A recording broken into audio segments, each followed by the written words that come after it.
Sí, vos. Sí. Bueno, hola a todos, ¿cómo va? Eh, es la primera clase del año, así que, bueno, nada, ya me conocen la otra vida.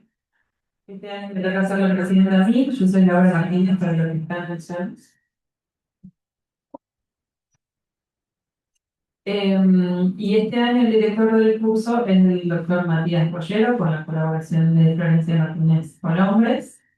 Pero bueno, como saben, siempre esto lo trabajamos en equipo.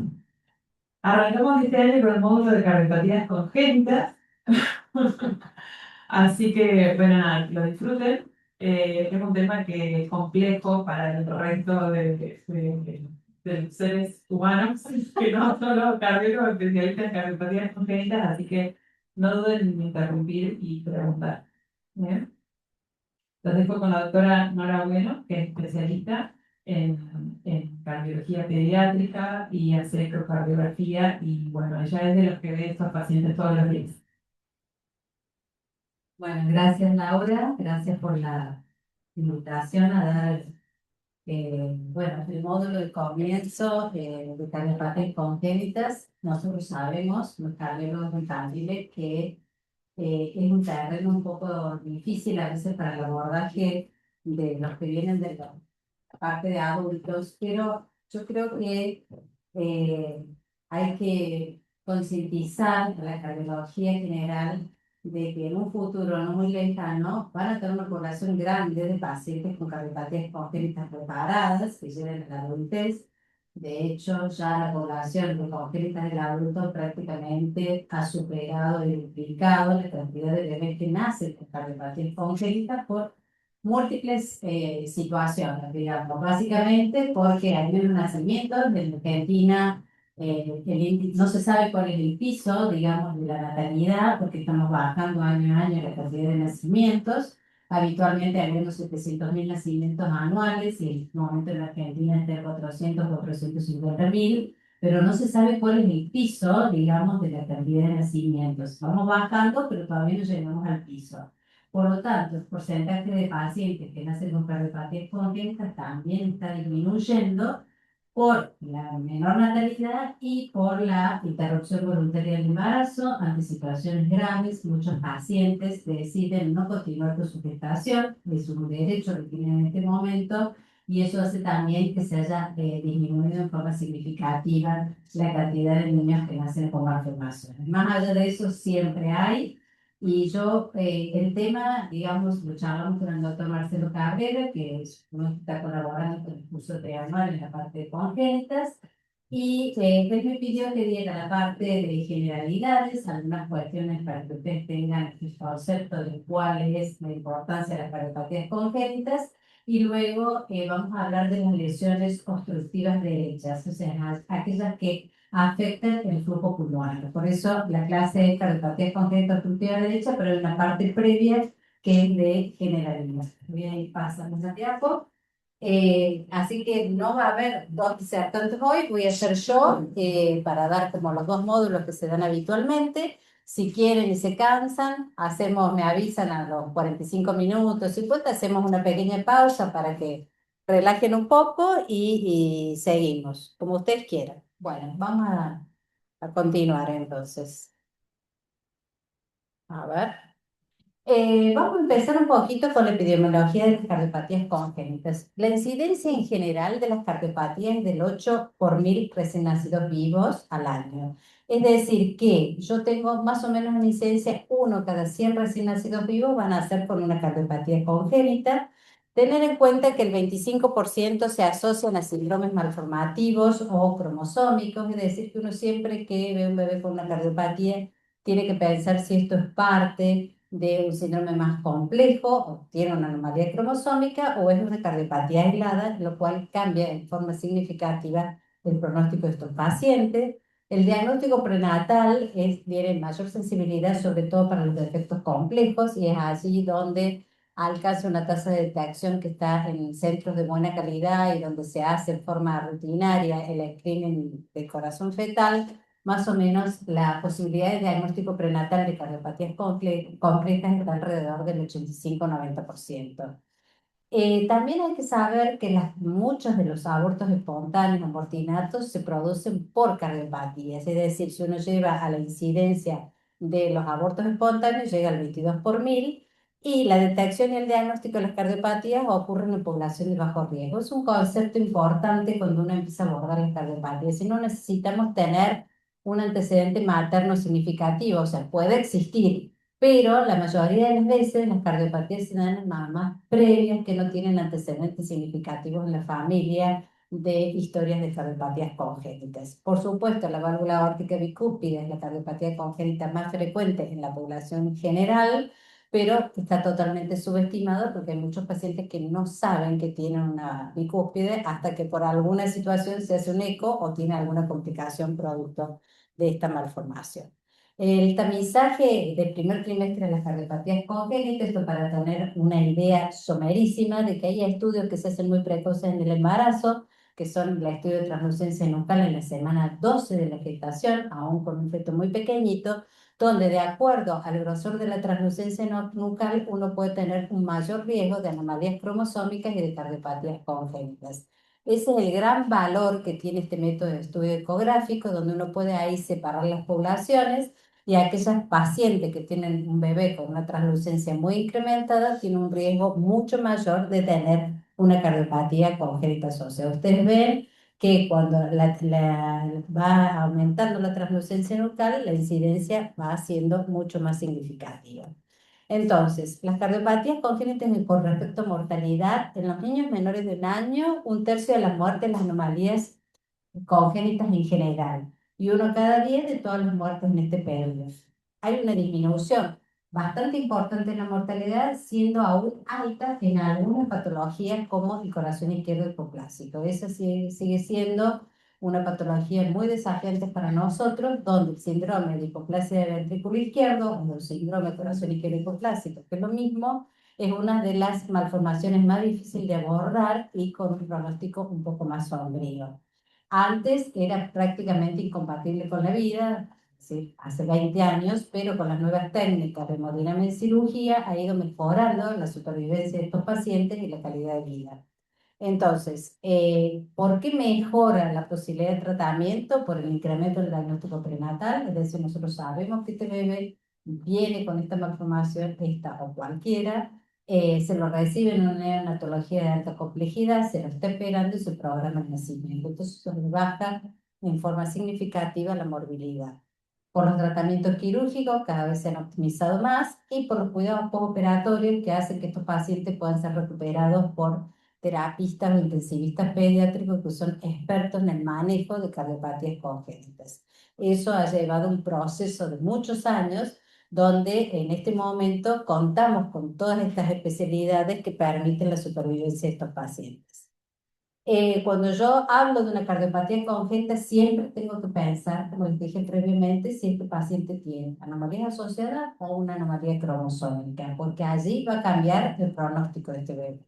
Dentro de las anomalías cromosómicas, la más frecuente, que en general todo el mundo conoce, es la anomalía de trisomía 21, síndrome de Down, que es muy frecuente y que tiene una incidencia de asociación con cardiopatías congénitas que está entre el 40 y el 50%. Es decir, no todos los bebés con síndrome de Down van a tener cardiopatías congénitas, por lo menos el 40-50% de ellos sí, el resto no van a tener cardiopatías congénitas y pueden tener otro tipo de anomalías. Puede estar la trisomía 13, la 18, esos son prácticamente incompatibles con la vida, y el Turner, o que se llama 45X0, es una cardiopatía que tiene, digamos, una cromosomopatía que tiene una incidencia de un 30-40% de cardiopatías asociadas. Y acá ustedes tienen las cardiopatías que se asocian según el problema cromosómico. Yo tengo un bebé con síndrome de Down, tengo que pensar en defectos septales en general, canal atrioventricular, comunicación interventricular y la persistencia del ductus arterioso postnatal o comunicaciones interauriculares. Esas son las más frecuentes. Luego, la trisomía 13 se asocia más del 90% a defectos interventriculares o a valvulopatía y a la persistencia de ductus. La trisomía 18 también tiene una alta incidencia de comunicaciones interventriculares, y el Turner, como dijimos, 25 hasta el 40% de anomalías izquierdas tipo coartación de aorta, estenosis aórtica, más raramente estenosis pulmonar.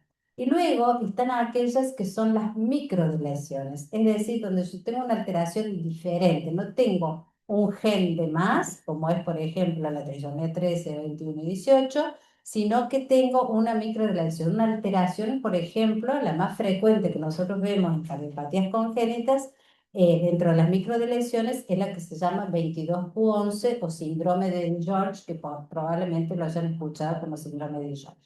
Allí es una fuerte asociación con anomalías conotroncales, por eso en las obstructivas derechas siempre tenemos que investigar una microdeleción del cromosoma 22, y hay otras, como por ejemplo el Williams, con una alteración en el 7q, o el Holt-Oram, el 12q, el Alaguil. Ellos tienen diferentes tipos de anomalías, pero por ejemplo el 20p, en el síndrome de Alaguille, tiene una alta incidencia de estenosis pulmonar y tetralogía de Fallot que puede llegar hasta el 85%. Entonces, esto, ¿por qué es importante? Porque hay que pensarlo. Entonces tenemos una parte importante que no sé por qué no se ve acá, pero bueno, lo que se llama genética como factores de riesgo, digamos. Entonces el estudio citogenético o mandar a la genetista cuando uno detecta una cardiopatía congénita, ya sea en el pre o postnatal, aún cuando el bebé no tenga un fenotipo típico, digamos, es importante para ver en qué grupo de pacientes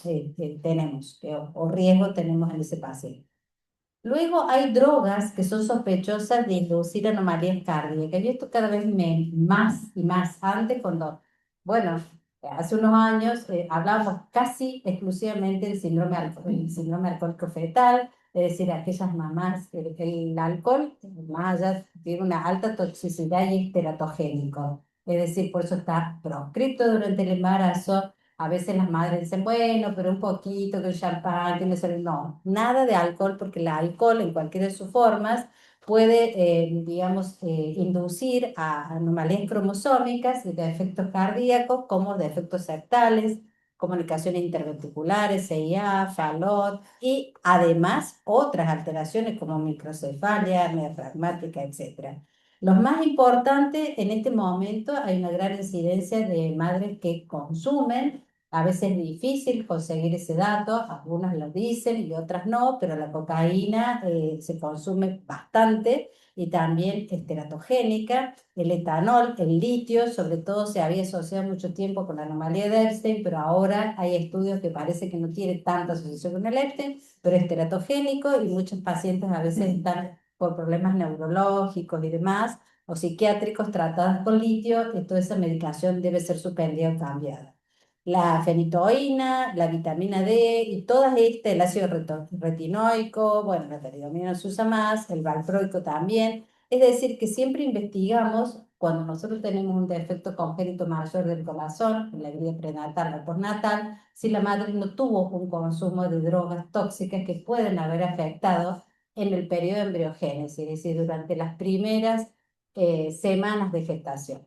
Recordar que el corazón fetal está totalmente desarrollado en el día 58-60 postconcepcional. Es decir, que cuando una persona se enteró, una mujer se enteró que está embarazada, probablemente ya ese corazón esté conformado, porque digamos que es un desarrollo muy precoz y la afectación en esa etapa de teratogénesis, en el periodo de embriogénesis, puede ser bastante complicado. Entonces, bueno, siempre investigar sobre eso. Hay cosas que no aparecen por no sé por qué, porque acá había una foto y no la veo. Bueno, no importa. La incidencia de las cardiopatías congénitas, la mayoría de las cardiopatías son cardiopatías, digamos, con cortocircuito izquierda-derecha, y entonces vamos a ir a la próxima. Vos sabés que acá había un esquema que no está, espero que no sea así con todas. Entonces, hay algo que no se ve, que no sé por qué, pero vamos a ir, no importa. Entonces, vamos a ir a la clasificación de las cardiopatías congénitas, y esta clasificación es para mí la más interesante porque es una clasificación, como me vuelvo acá, fisiológica, es decir, que ustedes la pueden razonar y entender. Entonces, tenemos cardiopatías obstructivas, cardiopatías con cortocircuito y cardiopatías cianóticas. Entonces, las cardiopatías obstructivas, la obstrucción puede ser derecha o izquierda. derecha vamos a hablar hoy de ellas, que son la estenosis valvular pulmonar, las estenosis infundibulares o supravalvulares del lado derecho, o del lado izquierdo, la estenosis aórtica supravalvular, valvular o subvalvular. Las con cortocircuitos, que eso va a ser otra clase seguramente, son el ductus arterioso permeable, la comunicación interventricular, los defectos interauriculares y las fístulas arteriovenosas. Y después están las cardiopatías cianóticas. Y dentro de las cianóticas son aquellas donde hay una mezcla inadecuada o una mezcla insuficiente. Y entonces ahí tenemos la tetralogía de Fallot, que es la más frecuente, la transposición de grandes arterias, el ventrículo único, la anomalía de retorno venoso anómalo pulmonar, la hipoplasia de cavidad izquierda, el tronco arterioso y la trecéntrico. Entonces, de esta manera uno tiene como un enfoque fisiológico y anatómico a dónde está, dónde se produce el problema, y de acuerdo a eso podremos hacer un razonamiento del comportamiento clínico de esta cardiopatía. Otra cuestión que es importante en la parte general para entender cómo funcionan las... ¿Vamos bien hasta ahora o se están durmiendo ya? ¿Vienen bien? ¿Sí? Bueno, es los cambios fisiológicos de la circulación pre y postnatal. Y esto, para que ustedes puedan razonar las cardiopatías congénitas, me dijeron, embriología no, porque es muy aburrido, entonces vamos a hablar un poquito de la fisiología. La fisiología prenatal es totalmente diferente a la postnatal. Por lo tanto, a veces cardiopatías graves, como un Fallot, una atresia pulmonar, una transposición, puede que el bebé no tenga en la vida prenatal un alto impacto en su hemodinamia. Y sí, apenas nace, ese bebé se descompensa y tiene riesgo de sobrevida. Entonces, ¿esto por qué sucede? Porque la oxigenación, el intercambio gaseoso y la alimentación la provee en la vida prenatal la placenta materna. Cuando nosotros nacemos, se separa la placenta y el bebé tiene que sobrevivir con su propia circulación. Entonces, esta diapo siempre la traigo porque muestra, para que nosotros entendamos qué pasa en la vida prenatal, la presión pulmonar es alta. El pulmón está colapsado y la presión pulmonar está alta, es decir, que prácticamente la circulación que llega al pulmón es el 10% del gasto cardíaco combinado. El flujo pulmonar es escaso, aquí lo tienen, y la resistencia vascular pulmonar, por supuesto, es alta.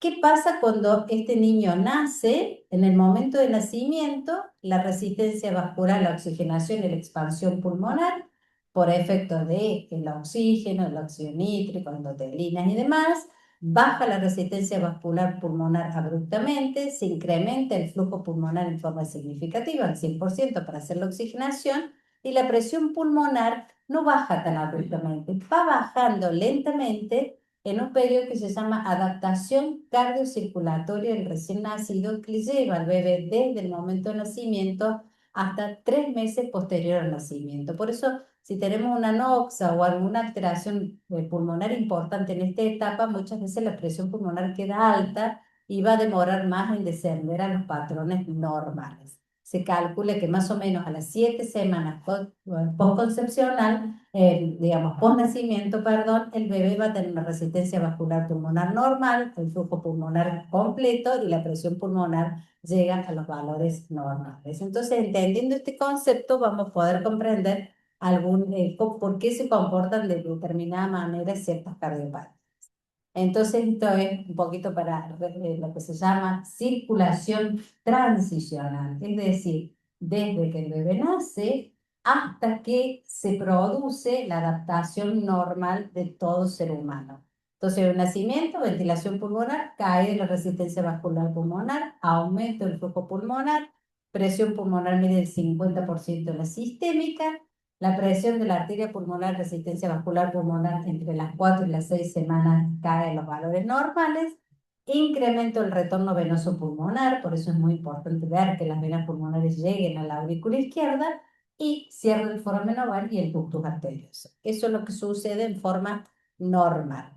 En esta adaptación circulatoria postnatal, un rol muy importante lo juega el ductus arterioso. Ustedes saben que el ductus arterioso deriva toda la sangre que no va al pulmón hacia la aorta descendente en la vida prenatal. Este ductus se cierra en forma fisiológica, con el influjo del oxígeno, caída de prostaglandinas y demás, en la vida postnatal, y luego anatómicamente se cierra generalmente alrededor de los 15 días postnatal.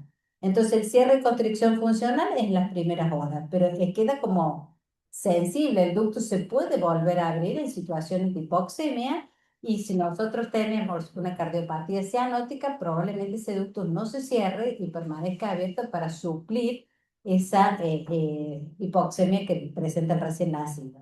Posteriormente se va a ir cerrando el foramen oval y el ductus, y cuando se cierran ambos, el ductus y el foramen oval, se establece lo que se llama la circulación en serie. La circulación prenatal es una circulación en paralelo. Es decir, los dos circuitos van en paralelo y se comunican a través del foramen oval, del ductus arterioso y del ductus venoso. Cuando el bebé nace, se cierra el foramen oval, se cierra el ductus arterioso y el ductus venoso desaparece porque desaparece la placenta. Entonces cambia de esta circulación en paralelo a lo que se llama la circulación en serie, que es la circulación normal que tenemos todos. Entonces ahora, habiendo hablado muy poquito de la parte general, vamos a hablar de las cardiopatías congénitas con hipoflujo pulmonar. Estas constituyen un grupo relativamente, digamos, frecuente de cardiopatías, que son algunas desafiantes porque pueden presentarse críticas en el periodo neonatal. Y acá había no sé por qué, las diapositivas que tienen, acá había una anatomía normal del ventrículo derecho, para que ustedes lo recordaran, pero se los cuento. El ventrículo derecho es un ventrículo, es diferente, ustedes saben todo, anatomía del corazón, perfecto, saben, lo recuerdan, pero yo les voy a hacer acordar un poquito cómo es el ventrículo derecho. El ventrículo derecho es una cámara tripartita. Tiene un tracto de entrada, tiene un cuerpo y tiene un tracto de salida. Y esto es importante porque en las cardiopatías congénitas muchas veces está afectado el tracto de entrada, que sería como la válvula tricúspide, el cuerpo, si tengo un ventrículo derecho muy hipoplásico, o el tracto de salida si tengo una estenosis subvalvular o valvular pulmonar. Es decir, que uno tiene que recordar que el ventrículo derecho es una cámara totalmente diferente, incluso también anatómica y fisiológicamente, y que en la vida prenatal maneja el 65% del gasto cardíaco combinado. Por lo tanto, es una cámara más grande, más hipertrófica, y luego involuciona prácticamente para que el ventrículo izquierdo sea el sistémico una vez que se hacen estos cambios fisiológicos que hablamos previamente. Lamento que no se puedan ver las imágenes. Entonces, ¿cómo sabemos nosotros cuál es el ventrículo derecho, cuál es el ventrículo izquierdo? Los que hacemos ecocardiografía, tanto prenatal como postnatal, uno sabe que el ventrículo derecho tiene una estructura que separa el tracto de entrada del cuerpo, que se llama banda moderadora. La banda moderadora es una estructura que es particular del ventrículo derecho. Entonces, a veces tenemos anomalías de posición de los ventrículos y uno sabe cuál es el derecho, muchas veces porque es el ventrículo que tiene la banda moderadora. Es más apical, es hipertrabeculado, tiene un ápex estrecho, conecta con la arteria pulmonar y es el ventrículo en posición anterior. Esto parece un poco redundante, para lo mejor desde el punto de vista del que hace cardiología de adultos, pero para la cardiopatía congénita es importante tener claro cuál es la anatomía del ventrículo derecho. Las cardiopatías que son derechas, ductales dependientes, es decir, que van a requerir que nosotros intervengamos en el periodo neonatal. Neonato es desde el momento de nacimiento hasta los 28 días post-nacimiento. A partir de los 28 días ya es lactante menor. Pero ese periodo, sobre todo la primera semana de vida, hay cardiopatías que son ductus dependientes. ¿Qué quiere decir? Que nosotros tenemos que dejar este ductus abierto porque si no, no tienen una fuente de flujo efectiva, ya sea para la circulación pulmonar o para la circulación sistémica. ¿Se entiende este concepto? Esto es importante porque eso va a hacer que una cardiopatía sea más crítica que otra, que sea una urgencia o que no la sea. En el caso de las cardiopatías ductos dependientes derechas, que sería la que nos tocaría hoy, tenemos la estenosis valvular pulmonar crítica, es decir, cuando nosotros tenemos una válvula pulmonar muy cerrada, muy engrosada, que no deja el pasaje hacia el pulmón, ya vamos a ver después específicamente estenosis pulmonar. Puede ser una atresia pulmonar sin comunicación interventricular, es decir, directamente con una membrana imperforada. Puede haber una atresia de la válvula tricúspide, lo mismo. Puede haber una anomalía de Ebstein, que es una patología de una enfermedad de la válvula, o la tetralogía de Fallot, que es una cardiopatía muy frecuente y que a veces puede ser, digamos, crítica en recién nacido, pero muchas veces es, digamos, crítica un poquito más adelante, en el lactante menor. Entonces, estos pacientes, ¿por qué son ductos dependientes? Son críticos, porque se les cierra el ductus y estos bebés tienen una cianosis progresiva, es decir, empiezan a insaturar progresivamente. Entre que el niño está hipóxico y hace acidosis metabólica, pasa muy poco tiempo, 24 horas un bebé puede estar bien, nacer, se le cerró el ductus, empieza a estar hipoxémico, se pone sidótico y nosotros lo ocultamos, no tiene soplo y muchas veces está en un estado crítico por hipoxemia del cierre del ductus. Por eso es importante tener en cuenta esto. Entonces vamos a comenzar con las cardiopatías obstructivas derechas. Que tomo un poquito de agua. ¿Vamos bien hasta ahí? ¿O hay alguna pregunta? No lo veo porque está muy oscuro. No lo veo. Bueno, ¿se ve? Lástima que no se ven las imágenes. Algo pasó, no lo sé. Muy aburrido sin imágenes. Entonces, eh, vamos a hablar en primer lugar de obstrucción tracto salida del ventrículo derecho, estenosis pulmonar crítica. La estenosis pulmonar crítica es una obstrucción a la eyección ventricular derecha provocada por la fusión de las comisuras de la válvula pulmonar, que generalmente es una válvula displásica, una válvula enferma, con una incidencia del 5 al 7% de las cardiopatías congénitas. La estenosis valvular pulmonar crítica puede ser aislada o asociada, es decir, muchas veces puede tener componente subvalvular con hipertrofia ventricular derecha o comunicación interauricular asociada. Y para ser considerada crítica, la estenosis pulmonar depende, es cuando la obstrucción es tan severa que el flujo pulmonar depende de la perfusión a través del ductus arterioso.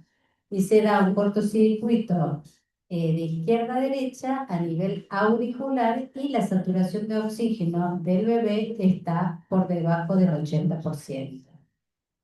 En cuanto a la clínica de la estenosis pulmonar crítica, básicamente el signo guión es la cianosis intensa y progresiva a medida que se va cerrando el ductus arterioso y disminuyendo el flujo pulmonar efectivo, la aparición de un segundo ruido único y muchas veces puede ocultarse un soplo continuo por la reapertura o el no cierre del ductus arterioso.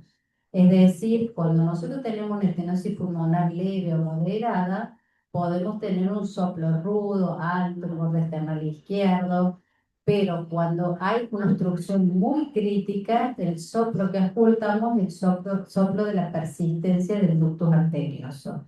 En la radiografía de tórax generalmente hay hipertrofia ventricular derecha y una aurícula derecha con un hipoflujo pulmonar marcado. El electrocardiograma tiene un patrón de hipertrofia ventricular derecho y eje hacia la derecha, lo cual es normal en el recién nacido. Por lo tanto, el electro nos ayuda muy poco para el diagnóstico de esta cardiopatía. Este, por ejemplo, es un paciente ya grandecito con una forma de estenosis pulmonar que no es crítica, es una forma leve, donde vemos que el flujo pulmonar es normal, pero sí llama la atención la arteria pulmonar, que en vez de tener un aspecto convexo, tiene un aspecto cóncavo. Esa es la dilatación postestenótica de la arteria pulmonar, que en este caso era una estenosis pulmonar leve moderada con un flujo pulmonar conservado y por supuesto no es una forma crítica. Bueno, el ecocardiograma es el gol estándar para el diagnóstico, donde nosotros vemos la turbulencia en el tracto de salida ventricular derecho Y tenemos que hacer, obviamente, la utilización del Doppler color. Acá se estuvo midiendo el anillo de la arteria pulmonar, estas son las ramas de la arteria pulmonar, esta es la porción subvalvular y este es el gradiente pico a través de la obstrucción. La velocidad en general, hablamos de una estenosis pulmonar leve, cuando es alrededor de 25 milímetros mercurio, una estenosis pulmonar moderada, que está entre 25 y 50 milímetros de mercurio, y una estenosis pulmonar severa cuando supera 75 milímetros de mercurio. Este es un caso, por ejemplo, donde uno ve la válvula pulmonar, este es el tracto de salida ventricular derecho, acá tenemos la válvula pulmonar, acá tenemos las ramas de la arteria pulmonar, y cuando nosotros disonamos con el Doppler color, vemos la aparición de estos mosaiquitos, que es el ALEX, el que produce a través de la válvula pulmonar el incremento de flujo a través de la arteria, y en este caso la velocidad pico era de 4,3 metros por segundo, como un gradiente de 74 milímetros mercurio, y se consideraba que se consideró que era una estenosis pulmonar severa que obviamente necesitaba tratamiento. En general, la estenosis pulmonar crítica tiene como tratamiento en el recién nacido la infusión de prostaglandinas, porque dijimos que es ductal dependiente, es decir, tenemos que mantener el ductus abierto para tener una perfusión adecuada hacia el circuito pulmonar, y una vez estabilizado el paciente, en general dentro de los primeros 15 días o primera semana de vida, se hace una valvuloplastia con balón, como se muestra acá en el esquema. Acá se ha pasado el balón, esta es la muesca que deja la válvula pulmonar, luego se insufla el balón y se produce el desgarro o apertura o la valvuloplastia pulmonar, que generalmente es en general bastante exitosa, con buen resultado y muchas veces es bastante definitiva. Raramente la estenosis pulmonar puede requerir hacer una nueva valvuloplastia, pero en general es bastante bien tolerada y se puede lograr procedimientos exitosos del recién nacido. Las estructuras derechas son pequeñas y el valor del anillo Z, nosotros tenemos que ir a una score Z de la válvula para ver el tamaño adecuado del valor que se va a colocar para hacer la valvuloplastia, y en general se requiere valvuloplastia cuando la estructura o el valor Z está por debajo de -2, y en algunos casos, cuando la válvula no puede ser abierta a través de la valvuloplastia, que es bastante poco frecuente, va a requerir una valvotomía quirúrgica. Eh, Vamos a hablar un poquito también dentro de las obstrucciones derechas, lo que llamamos la anomalía de Epstein. La anomalía de Epstein es una malformación de la válvula tricúspide, donde se produce una alteración en la delaminación de la válvula tricúspide. Es una enfermedad que se desarrolla muy precozmente en la vida prenatal, y esto es una alteración en el proceso de separación de la valva septal de la válvula tricúspide, donde no se separa en forma adecuada de la pared ventricular, queda adherida y se abre muy hacia el ápex del ventrículo derecho. Eso produce que el ventrículo derecho tenga un cuerpo, un verdadero ventrículo derecho, y una porción que se llama atrializada, o porción atrialización del ventrículo derecho, debido a esta significativa insuficiencia tricúspide, que es como la clave en el diagnóstico de la anomalía de Epstein, que es un desplazamiento por un adosamiento de los velos septales de la válvula tricúspide con una insuficiencia tricúspide progresiva. Esta suficiencia tricúspide es variable, va a depender del grado de enfermedad de la válvula tricúspide. Con la presión pulmonar que es baja, va produciendo cardiomegalia progresiva, presencia de un shunt o cortocircuito de derecha a izquierda, generalmente a través del foramen oval, y produce como signo cianosis progresiva.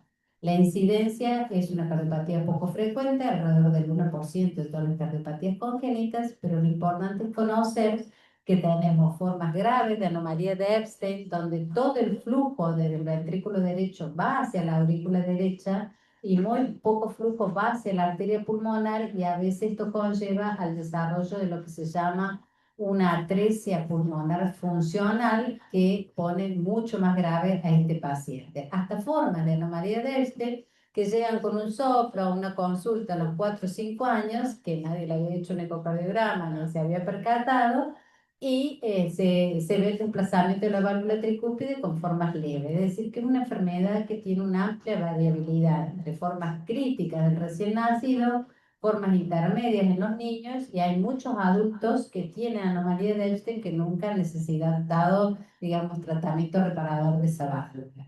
Acá les muestro un ecocardiograma fetal de una anomalía de Epstein. Acá vemos esto lo que sería el ventrículo derecho. Este es el ápex, esta es la base, esta es la aurícula derecha, que es una mega aurícula derecha, esta es la válvula tricúspide con su desplazamiento, y este es el verdadero ventrículo derecho efectivo. Aquí está abierta la válvula, esto sería digamos, el cuerpo del ventrículo derecho, la porción atrializada del ventrículo derecho y la verdadera aurícula derecha, que obviamente está dilatada por la insuficiencia tricúspide. Esta es una anomalía del también fetal, donde se ve la insuficiencia marcada de la válvula tricúspide. Y en el periodo neonatal, como dijimos, el signo viene en la cianosis y puede llevar, como ya les comenté recién, a la atresia pulmonar funcional. En cuanto al soplo de la anomalía de Epstein, tiene lo que se llama un soplo de IT con vela de barco, con un desdoblamiento de un R1, del cierre tricúspide tardío, desdoblamiento, perdón, del segundo ruido. Muchas veces se presenta con insuficiencia cardíaca y galope, y puede haber hasta un cuarto ruido por sístole auricular, pero suele ser difícil en los niños pequeños. Esta es la placa típica de la anomalía de Epstein del recién nacido con una insuficiencia cardíaca severa. Se llama wall to wall porque el corazón, esos son los corazones más grandes que nosotros podemos ver, con una cardiomegalia inmensa. Y todo esto es la mega aurícula derecha en la forma de Epstein neonatal o fetal o neonatal. Pueden tener trastornos de conducción de rama derecha, y hay un porcentaje de anomalía de Epstein que se asocia al síndrome de Wolff-Parkinson-White. Entonces, a veces se le suma a la insuficiencia de la válvula tricúspide, la insuficiencia cardíaca, una anomalía del sistema de conducción o episodio de taquicardia paroxística supraventricular asociada, que muchas veces se combinan las dos patologías. Por ejemplo, por eso les decía que es una enfermedad muy variable, de un varoncito de 7 años que llegó a la consulta. Vamos a borrarla. Llegó a la consulta con el diagnóstico de anomalía de Epstein, pero estaba totalmente asintomático. Esto es el lado derecho del corazón. Acá tenemos la válvula estaba pegada y abría en esta porción. Este era el ventrículo derecho efectivo, esta es la porción atrializada y esta es la mega aurícula derecha. Todo esto era porción atrializada más el ventrículo derecho. Si uno va de la cruz córdica, ves el desplazamiento, como estaba pegada la válvula, y habría que hacerse la. Pero este niño sabía que tenía el diagnóstico, estaba totalmente sintomático, y mientras se mantuviera así no había que hacer ningún tratamiento. Esto es lo mismo, esa es la insuficiencia tricúspide cuando le pusimos el Doppler. Y el tratamiento de la anomalía de Epstein, si uno puede, el tratamiento es de tipo manejo clínico en la medida de lo posible. A veces necesitamos la infusión de prostaglandinas y tratamiento de insuficiencia cardíaca, y en algunos casos es necesario llegar al tratamiento quirúrgico. Y si hay digamos, una atresia pulmonar funcional, puede llegar a necesitar una anastomosis de leloctausis, que es un tubito que se coloca entre la arteria pulmonar, la rama de la arteria pulmonar y digamos, la circulación sistémica, para que el bebé tenga un flujo efectivo. En la insuficiencia tricúspide severa neonatal se puede hacer una cirugía que se llama Stavnes, que es convertirla en atresia tricúspide, pero los resultados son bastante malos. Y si no, ir hacia el corazón univentricular, o también la valvuloplastia tricúspide, que es la cirugía de Carpentier, y alguna cirugía nueva. Pero siempre es una patología muy desafiante, sobre todo el cirujano que no les gusta operar a estos pacientes porque los resultados no son buenos. En cuanto a tetralogía de Fallot, la tetralogía de Fallot es la cardiopatía congénita cianótica más frecuente en pediatría. Entonces, por concepto, si a ustedes les dicen cuál es la cardiopatía senosante más frecuente que se puede ver en la edad pediátrica, es la tetralogía de Fallot, y una incidencia del 10% de las cardiopatías congénitas cianóticas. La etiología es desconocida, pero hay una base genética y una fuerte asociación con microdeleción del cromosoma 22q11, que tenemos alrededor del 20-30% de los pacientes que pueden tener el síndrome de George asociado, que es un síndrome que tiene también múltiples asociaciones con inmunodeficiencia, hipocalcemia y demás, y anomalías con otros lugares. Más frecuente en varones. Puede tener una recurrencia familiar, es decir, que si ustedes tienen un niño con un falot, tienen que pensar, o bueno, hay que asesorar a esa familia que puede tener un riesgo de recurrencia del 3%, y es detectable en la vida prenatal con bastante sensibilidad. Esta es la anatomía, una esquemita de la anatomía y la tetralogía de Fallot. Los componentes del Fallot son, porque es una tetralogía, porque tiene estenosis subvalvular y valvular pulmonar, tiene una aorta de mucho mayor calibre que la arteria pulmonar en posición anterior, que se llama dextroposición aórtica, tiene una comunicación interreticular amplia, que eso es por mal alineamiento, porque el falot forma parte de un grupo de cardiopatías que se llaman anomalías conotroncales, es decir, cuando el tubo cardíaco primitivo se tiene que separar 50% para la aorta y 50% para la pulmonar. En estas anomalías conotroncales sucede que no se separan adecuadamente, queda una pulmonar más pequeñita, una aorta mucho más desarrollada y siempre tienen, en el 100% de los casos, una comunicación subarterial o subaórtica. Acá tenemos entonces los componentes de la tetralogía de Fallot, que es la comunicación interventricular subaórtica, la estenosis valvular y subvalvular pulmonar, la dextroposición aórtica y la hipertrofia ventricular derecha. Serían los cuatro componentes del Fallot.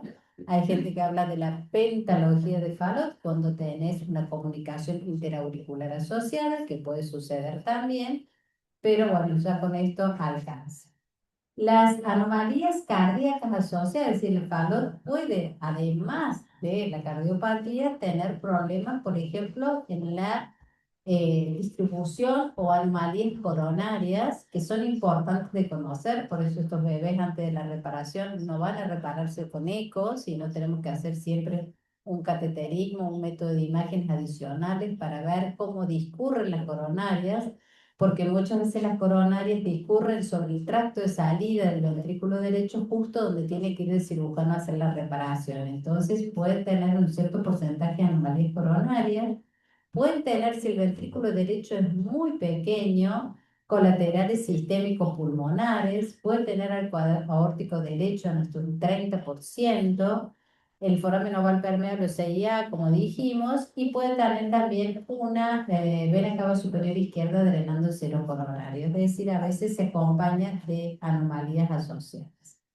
Entonces, ¿cómo funciona un paciente que tiene una tetralogía de Fallot? La CIB es muy amplia y no se va a cerrar a medida que el paciente crezca, porque es de tipo no restrictiva y subarterial. Las presiones del ventrículo derecho y el ventrículo izquierdo están balanceadas, es decir, yo tengo siempre en la circulación sistémica pulmonar Fallot una presión similar. La dirección y magnitud del shunt o del cortocircuito va a depender del grado de obstrucción pulmonar. Es decir, cuanto más cerrada esté la arteria pulmonar, más cortocircuito de izquierda a derecha voy a tener y por lo tanto este paciente más cianótico va a ser. Si la estenosis pulmonar no es tan severa y hay buen cortocircuito a través de la comunicación interventricular, entonces voy a tener menos cianosis. Es un balance que va a depender de cada paciente en particular. Entonces, la cianosis, que es progresiva y que está siempre presente, son pacientes insaturados, va a depender del grado de obstrucción subpulmonar, del componente infundibular que tienen todos los pacientes portadores de tetralogía de Fallot, que en la forma clásica normalmente el cabalgamiento es del 50%, es decir, si yo trazo una línea por el septum interventricular y la traslado hacia la aorta, generalmente me queda en la mitad de la aorta, es decir, 50% de la aorta está del lado derecho y 50% está del lado izquierdo. Por eso estos pacientes que tienen obstrucción severa son más cianóticos porque el flujo, en vez de ir a través de la arteria pulmonar, va a través de la aorta y va incrementando la insaturación de estos pacientes que suele ser progresiva. Si yo tengo una aorta que me cabalga más del 75%, ahí ya no hablo de tetralogía de Fallot, sino que hablo de doble salida del ventrículo derecho, porque tengo una arteria pulmonar que puede tener estenosis o no, conectada con el ventrículo derecho, y una aorta que está muy corrida hacia el ventrículo derecho y que cabalga más del 50%.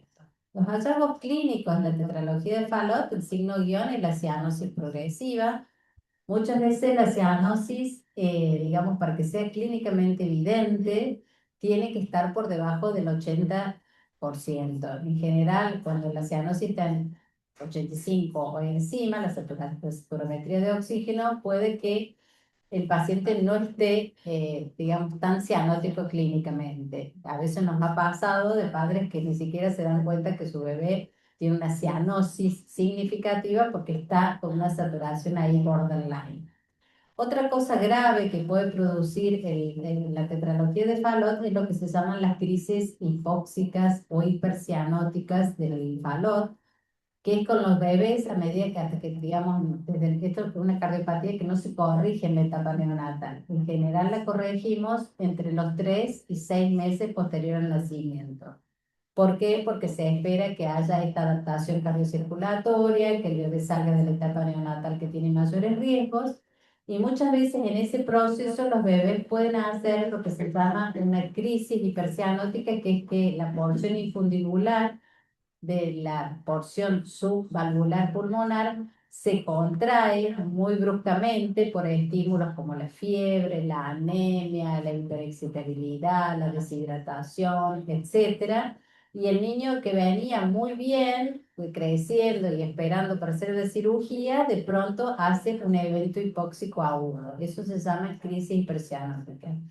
Por eso solemos, a partir de, en general, del mes y medio de vida, en todo paciente con tetralogía de Fallot clásica, digamos, que sabemos que va a ir a la cirugía después de los 3 meses, le administramos beta bloqueantes para producir como una relajación del infundíbulo subpulmonar y evitar que estos pacientes hagan estas crisis hipercianóticas, porque ahí lo ponen en una situación de gravedad que hay que llevarlo inmediatamente a una cirugía, ya sea de anastomosis o una cirugía reparadora precoz.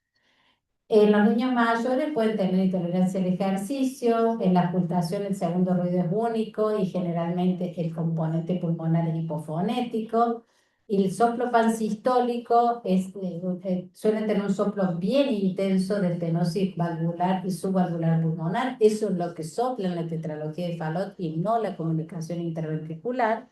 Y en los niños grandes, bueno, esta posición en cuclillas ya no lo vemos, por suerte. Entonces, esto es para conocer un poquito cómo es el gradiente de la estenosis pulmonar. Bueno, esto es un esquemita de cómo funcionaba, que ya lo explicamos. Eh, los diagnósticos diferenciales de las lesiones conotroncales, con el tronco arterioso, la doble salida del ventrículo derecho, la CIB con estenosis pulmonar. Y la evaluación siempre es ecocardiográfica, que tenemos que saber si el arco aórtico es derecho e izquierdo, cómo son las ramas pulmonares, la confluencia de las ramas y el tronco de la arteria pulmonar y sus asociaciones. Este es el electro, el predominio del QRS desviado a la derecha, hipertrofia ventricular derecha. Ustedes saben que en los primeros días de vida siempre tenemos un predominio ventricular derecho y luego se produce el proceso de cambio del electrocardiograma con cambios en el STT, y esa hipertrofia ventricular derecha tiene que ir desapareciendo. En el Fallot persiste, incluso progresa, e incluso pueden tener imágenes de bloqueo completo de rama derecha, sobre todo en los casos de los pacientes ya postoperatorios, y las arritmias ventriculares también pueden presentarse en el postoperatorio tardío. Esta es la placa, digamos, bastante típica. Esto es un lactante con una tetralogía de Fallot, entonces ya la llama corazón en sabot o en sueco, donde ustedes ven, bueno, está un poco quemada la placa, pero de todas maneras son pulmones oligoémicos con hipoflujo pulmonar marcado, con una punta levantada por la hipertrofia ventricular derecha y esto que se ve acá en el esquema y la ausencia del arco de la arteria pulmonar por una arteria pulmonar hiperplásica. Entonces tenemos corazón que suele ser de tamaño pequeño normal, ausencia del arco de la arteria pulmonar, una punta elevada, el arco aórtico dilatado y el hipoflujo pulmonar. Esto es un chico más grande, pero esta es la imagen que ustedes tienen que guardar. Complicaciones alejadas de la tetralogía de Fallot, los pacientes no reparados van a ir desarrollando policitemia, con todo paciente hipoxémico, pueden haberse complicarse con abscesos cerebrales, con endocarditis infecciosa o con desnutrición severa. Está de vuelta, usted siempre se lo compara con esta botita, esta es la imagen que ustedes tienen que recordar, es la placa típica de la tetralogía de Fallot, con pulmones oligoémicos, la punta levantada, esta escasa perfusión, digamos, pulmonar, y la arteria pulmonar bien excavada y dilatada, la arteria aorta. El ecocardiograma, por supuesto, es el gold estándar para el diagnóstico de esta cardiopatía, donde nosotros vemos en el eje largo el septo interventricular, el cabalgamiento aórtico, la comunicación interventricular, lo mismo que ven aquí, ven una comunicación interventricular amplia, no restrictiva, la aorta y aquí la arteria pulmonar muy pequeña con sus ramas pequeñitas. Lo mismo aquí, este es un eje largo, septo interventricular, una aorta anteriorizada, auricular izquierdo, ventrículo izquierdo, la arteria pulmonar más pequeña, con tronco y ramas confluentes, y ustedes ven que la turbulencia va desde el tracto de salida y llena toda la arteria pulmonar, produciendo este alensin por estenosis, que es valvular e infundibular pulmonar, y la comunicación interventricular, que siempre es amplia. El cateterismo cardíaco está reservado como un método diagnóstico preoperatorio. O sea, todo paciente que nosotros ya, en general, a partir de 3, 4 meses, estamos en el seguimiento de un Fallot clásico, lo enviamos a cateterismo para varias, porque nos agrega datos que necesita el cirujano, sobre todo el detalle del árbol vascular pulmonar, la coronariografía, el mapeo de flujos colaterales, si hay atresia pulmonar, muchas veces para intervencionismo y sobre todo para ver la anatomía de las arterias coronarias. Acá ustedes ven, esta es la estenosis pulmonar, esta es la dilatación postestenótica y acá se ve todo el tracto de salida muy elongado en un paciente portador de una tetralogía de Fallot.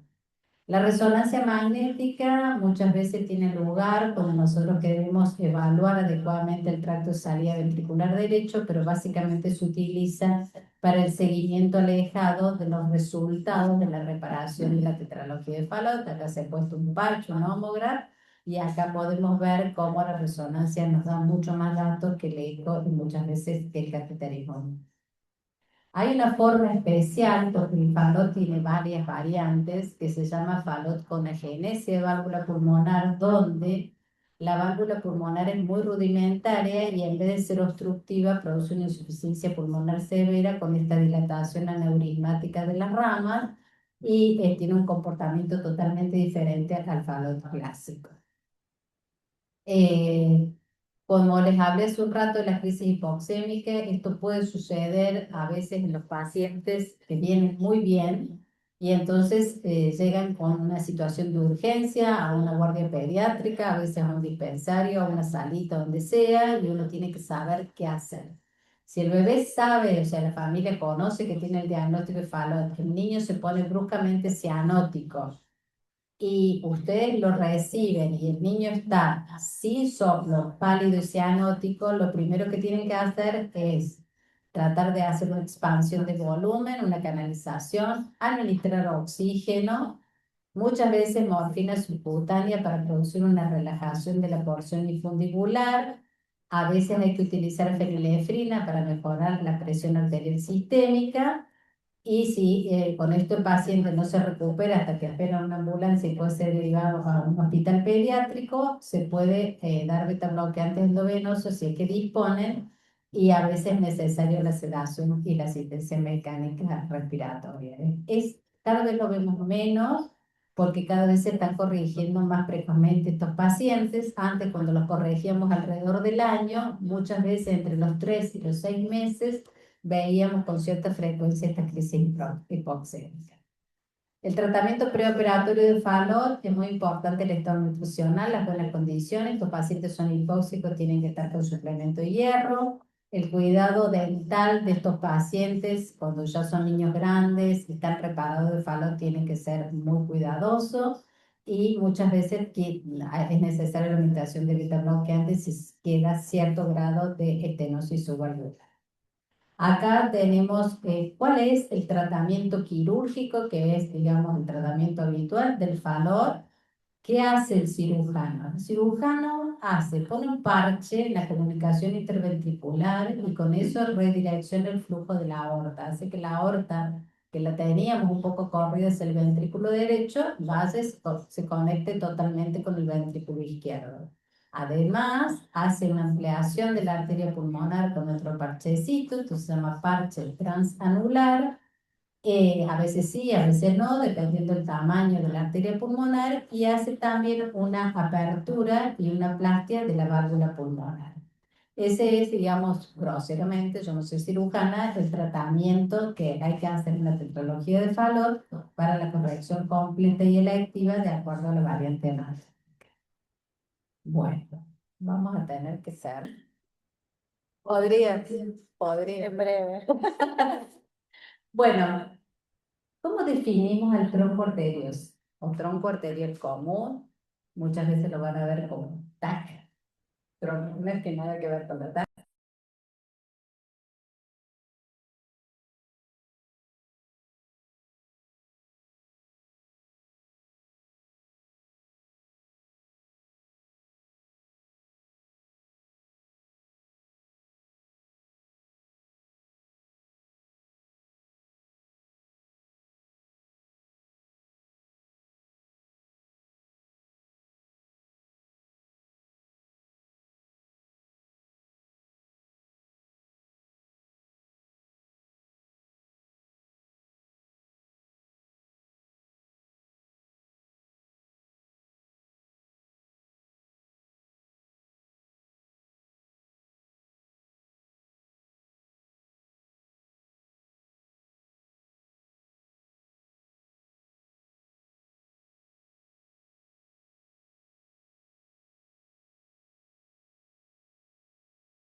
El tipo 4 es muy poco frecuente, que es la pulmonar es un vaso colateral sistémico de la aorta descendente, que es este que ustedes tienen acá. O sea, viene todo el tronco y recién ahí viene el circulante. Este es muy poco frecuente. El más frecuente es el tipo 1. Tengo el tronco, apenas nace, da un tronquito de arteria pulmonar y ramas, da las coronarias, y eso es para que ustedes recuerden lo complejo que es esta cardiopatía, pero por frecuencia, por suerte, el tipo 1 es el más frecuente. Aparecen bastante pequeños, con insuficiencia cardíaca, porque toda la presión pulmonar es sistémica, digamos, la presión pulmonar es sistémica, se comportan en una mezcla de insuficiencia cardíaca con cianosis, taquicardia, taquipnea, fallo de crecimiento, un soplo importante y un segundo ruido hipofonía. El electro no nos ayuda mucho para el diagnóstico. La radiografía de tórax, cardiomegalia moderada, aumento del flujo pulmonar y el arco aórtico derecho en un 30%. Esto es una placa. Ustedes vieron la de Epstein, que era gigante porque tenía acá la aurícula derecha. Este es un tronco arterioso en un lactante pequeño. La cardiomegalia es severa. Tenemos un ventrículo derecho muy agrandado de tamaño. Y cuando vamos a hacer el ecocardiograma, vemos esta hipertrofia muy marcada en el septum interventricular que siempre está presente con este vaso arterial que nace el corazón. Y acá decimos, bueno, ¿esto es un tronco? ¿Es un fallo? ¿O qué tipo de cardiopatía es? Entonces nosotros tenemos que seguir este vaso y tratar de determinar si la arteria pulmonar es un vaso independiente o no de la aorta. Si no lo podemos separar de la aorta y apenas nace este vaso único desprende un vaso que simula la arteria pulmonar, estamos frente a la presencia de un tronco arterioso. El diagnóstico diferencial es la cetralogía de Fallot y la atresia pulmonar con comunicación interventricular y se puede hacer diagnóstico prenatal. Acá tenemos las 4 cavidades del corazón, la comunicación interventricular, esto es 2D, esto es derecho, esto es izquierdo, y ustedes ven acá, esta se ve enorme, y ambos ventrículos desaguan en este vaso, que es el tronco arterioso. Este es el tronco, y de aquí se desprende la arteria pulmonar, que es un poco más chica, y va a dar sus ramas. Entonces nosotros ya de la vida fetal podemos sospechar y diagnosticar sobre todo tronco arterial tipo 1, que es más frecuente. Se hace cateterismo en estos pacientes, sí, porque hay que valorar la raíz troncal, valorar el grado de insuficiencia de la válvula troncal, que posteriormente va a ser la válvula aórtica, y medir las resistencias vasculares pulmonares para ver si el paciente es candidato a la cirugía reparadora completa. La historia natural de esta cardiopatía no reparada es que la edad media de vida de estos pacientes 5 semanas, la sobrevida sin tratamiento quirúrgico del 15% y muere por insuficiencia cardíaca, por Eisenmenger o por complicaciones infectológicas. Hasta llegar a la cirugía tenemos que hacer tratamiento, bueno, digital o inotrópicos, diuréticos vasodilatadores y el tratamiento quirúrgico precoz en el periodo neonatal es lo que hacemos habitualmente. Entre la segunda y tercera semana de vida se hace la reparación quirúrgica del tronco. Esa va a conformar la aorta y hacia la arteria pulmonar se coloca un tubo entre el ventrículo derecho y la arteria pulmonar. Es decir, se transforma y se cierra la comunicación interventricular. Es decir, que el tronco arterial y la válvula, que muchas veces displace, que puede ser hasta cuadricúspide, hay que preservarla porque esa va a ser la futura válvula aórtica del paciente. Otra patología relativamente frecuente, o infrecuente, digamos, pero frecuente para nosotros, es el doble tracto de salida ventrículo derecho. Les prometo que esto es lo último, que es lo que les comenté cuando hablamos de Fallot, que es un espectro de anomalías cardíacas cuyo denominador común es la doble conexión del ventrículo derecho con ambos vasos naciendo del ventrículo derecho. Yo tengo la arteria pulmonar y la aorta, ambos son fundamentalmente conectados con el ventrículo derecho. Y llega la circulación al ventrículo izquierdo a través de una comunicación interventricular. Entonces, se denomina doble tracto de salida cuando más del 50% de las áreas valvulares de las grandes arterias nacen de ese ventrículo o cuando las grandes arterias nacen completamente del ventrículo derecho. O sea, esta es una definición un poco más flexible.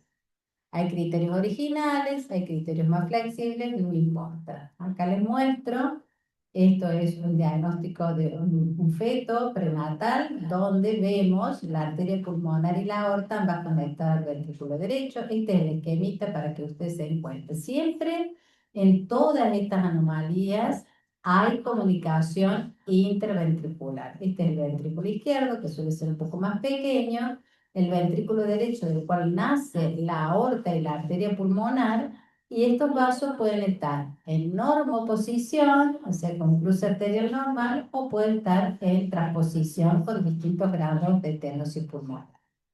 Las lesiones asociadas pueden tener estenosis de la válvula pulmonar, a veces tienen patologías asociadas como la interrupción del arco aórtico, pueden tener anomalías en las válvulas atrioventriculares y, como les comenté previamente, anomalías extracardíacas son bastante frecuentes en esta patología. Entonces, las grandes arterias pueden estar en relación normal, Pueden estar en paralelo con una aorta a la derecha, que sería en transposición, o pueden estar en paralelo con una aorta a la izquierda, eso no importa. Esta es, por ejemplo, para que ustedes se den cuenta, lo mismo que en el esquemita, acá teníamos el ventrículo izquierdo, acá tenemos las grandes arterias, la arteria pulmonar, que es esa que da las dos ramitas, y la aorta conectada con el ventrículo derecho. Acá lo mismo, ventrículo derecho, arteria pulmonar y aorta. El doble tracto de salida, los tipos más frecuentes, la aorta a la derecha con comunicación interventricular subaórtica y estenosis pulmonar. Y acá vemos los vasos, que se sacó todas, digamos, las imágenes que estaban por delante, se hizo una reconstrucción 3D del corazón y vemos cómo la aorta está en posición anterior, la pulmonar está en posición posterior, pero tienen un calibre similar. Siempre pesquisar cromosomopar. ¿Todo va a entrar doble tracto de salida es de mal pronóstico? No. Hay algunos de buen pronóstico y otros de mal pronóstico. Buen pronóstico es cuando el doble tracto de salida se asocia a un arco aórtico normal. Es decir, que no tenga interrupción, que no tenga coartación asociada. Cuando tiene una arteria pulmonar normal, cuando tiene los ventrículos del tamaño similar y cuando tiene un situs normal. El situs es la posición del corazón con respecto a las vísceras abdominales. Estos pacientes tienen buen pronóstico. Los pacientes de mal pronóstico son cuando hay hipoplasia del arco aórtico, cuando hay atresia pulmonar, cuando hay ventrículo único, cuando hay atresia mitral, cuando tienen comunicación interventricular tipo canal atrioventricular o cuando tienen un situs ambiguo. Entonces, no todo doble tracto de salida de mal pronóstico. Hay algunos que son de muy buen pronóstico y que prácticamente se reparan como una complicación interventricular y otros que requieren procedimientos diversos y etapas quirúrgicas en paso para poder hacer la reparación. Entonces, bueno, hay que establecer cuál es el tipo anatómico de doble salida. Entonces, los factores de riesgo en todo este tipo de cardiopatías que hemos estado hablando, de riesgo neonatal, que es el concepto que les quiero dejar, que va a depender del tamaño de la arteria pulmonar. Cuanto más chiquita, hipoplásica y desarrollada sea la arteria pulmonar, el pronóstico es peor. Esto hay que sacar una relación entre el diámetro de la arteria pulmonar y la aorta, que generalmente la relación es 1 a 1. Es decir, si yo tengo en mi recién nacido una aorta de 10 milímetros, debería tener una arteria pulmonar más o menos de 10 milímetros.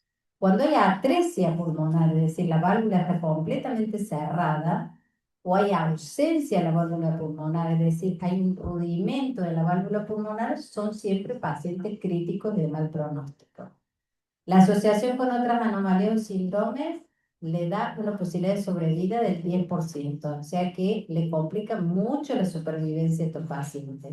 En cambio, estas cardiopatías en forma aislada, la supervivencia está por encima del 85% y el pronóstico ha mejorado significativamente con las cirugías contemporáneas. Y no les seco la cabeza. Bueno, eso es todo por ahora. Si quieren preguntar algo, bueno, quedamos abiertos a las preguntas que yo pueda responder. Gracias, chicos.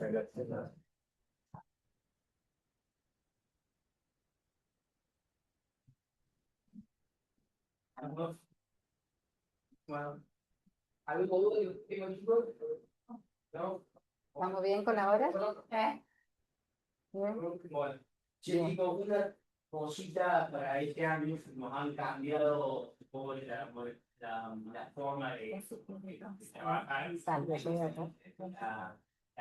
La zona nos exigen que vayamos pasando las agencias, por lo menos semanalmente. Y las vamos a ir atrasando un poquito Gracias, Pau. en lo que podamos. Perdón por la improvisación. No,